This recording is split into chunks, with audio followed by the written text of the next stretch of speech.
Hi, this is Dave. Recent events should be a wake-up call for Christian business people. I'm sure you've seen the news coverage.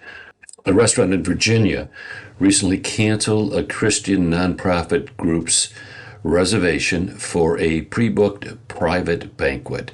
As a Christian nonprofit group, they had booked a room for a banquet in this restaurant, and 90 minutes or so before the time they were to arrive, the restaurant called them and canceled the reservation, told them they can't eat here, you have to find someplace else.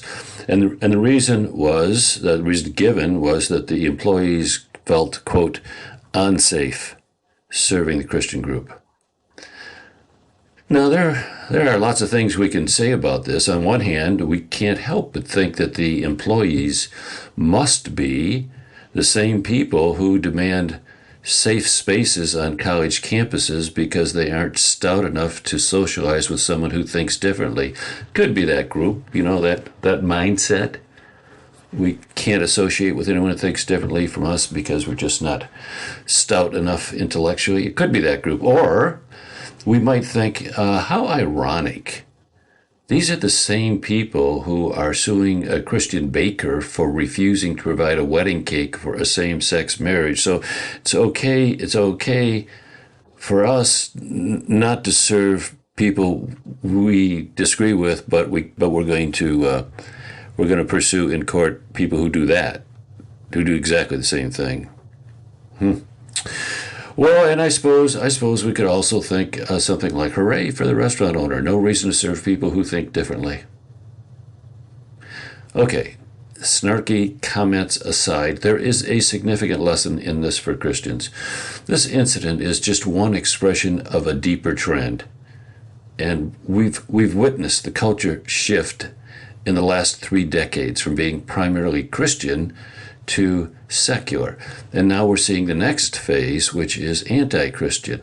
I expect we'll see other expressions of the growing anti-Christian mindset over the next few years. There are lots of reasons for this.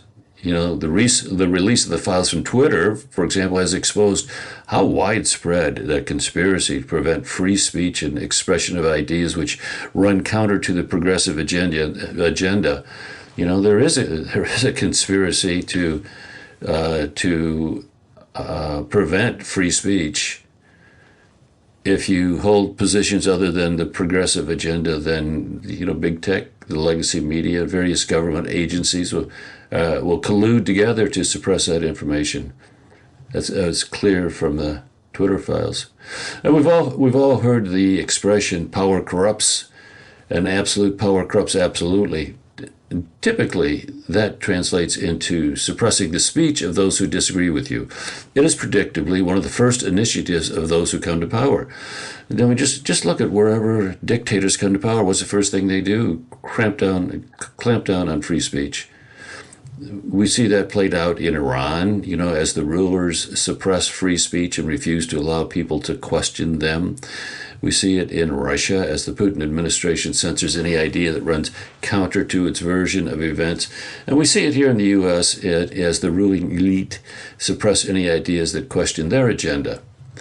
If the suppression of free speech was limited to political agendas, it would be worrisome and unacceptable, but the suppression of speech goes way beyond political agendas and now includes spiritual issues.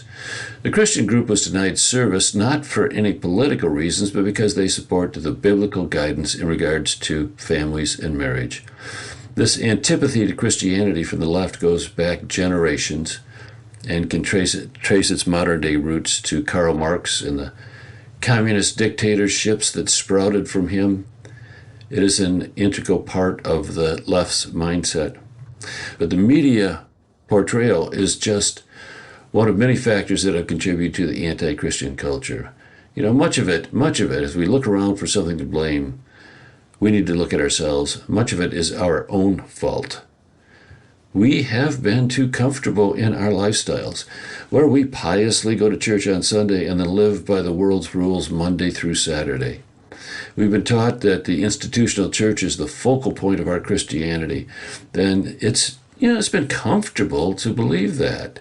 We go to church on Sunday, feel like we're being a great Christian and do whatever we want Monday through Saturday.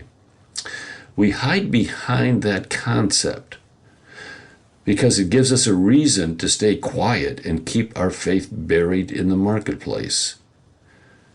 We think to ourselves, because I attend church on Sunday, I don't need to stand up for Christ during the week.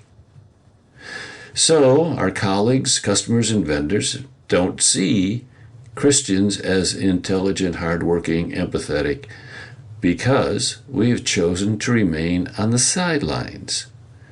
We see the unfortunate consequences of incidents like this. How long will it be before the trend accelerates and Christians are persecuted in this country?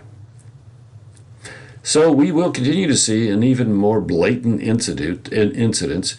Big tech, the legacy media, and government agencies put forth a derogatory portrait of Christians. The average American will continue to be exposed to a very twisted view of Christianity unless Christian business people step up. You know, we can provide a personal alternative to the media's manipulated messages. It's one thing to see a message on social media, and it is quite another to see that lived out in someone you know. By being more verbal about our Christianity, we can dampen the onslaught of the media and big tech and the government agencies to suppress and marginalize Christians. The time is now for Christians in the marketplace to shed their cloak of anonymity and begin to be visible and verbal in the marketplace. One of the things that will help you as you consider doing this is support, a support group of some kind. We do have such a thing. It's called the XI community. XI stands for Excellence and Influence. We want to help members of the community create excellent careers and businesses and gain influence. That's our goal. So it's $5 a month. I know, $5, and you can click on the link up in the show notes and join us. It's a one-stop shop for connections and content for Christian business people. Okay, that's it. We're done. Bye-bye.